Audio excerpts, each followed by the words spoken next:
కాలం గడిచింది. చిన్న చిన్న తెగలుగా ఉన్న మాదీయులు, ఏలామీయులు కలిసి ఒక పెద్ద సామ్రాజ్యంగా మారారు. అదే పర్షియన్ సామ్రాజ్యం. అయితే ఇక్కడ ఒక అద్భుతం జరిగింది. పర్షియా వాళ్ళు అన్యజనులే, విగ్రహారాధికులే. కాని దేవుడు తన ప్రజలైన ఇశ్రాయేలీయులను కాపాడడానికి ఈ పర్షియా దేశాన్ని వాడుకున్నాడు.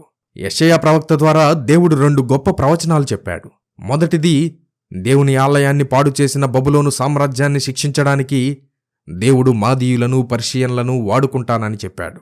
రెండవది, ఇది చాలా ఆశ్చర్యకరమైనది. యెషయా గ్రంథము 45వ అధ్యాయంలో దేవుడు ఒక పర్షియా రాజు పేరును ముందే ప్రకటించాడు.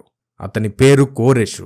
ఇక్కడ ఆశ్చర్యం ఏంటంటే, కోరెషు పుట్టకముందే, దాదాపు 150 సంవత్సరాలకు ముందే దేవుడు యెషయా ప్రవక్త ద్వారా అతని పేరు పెట్టి పిలిచాడు.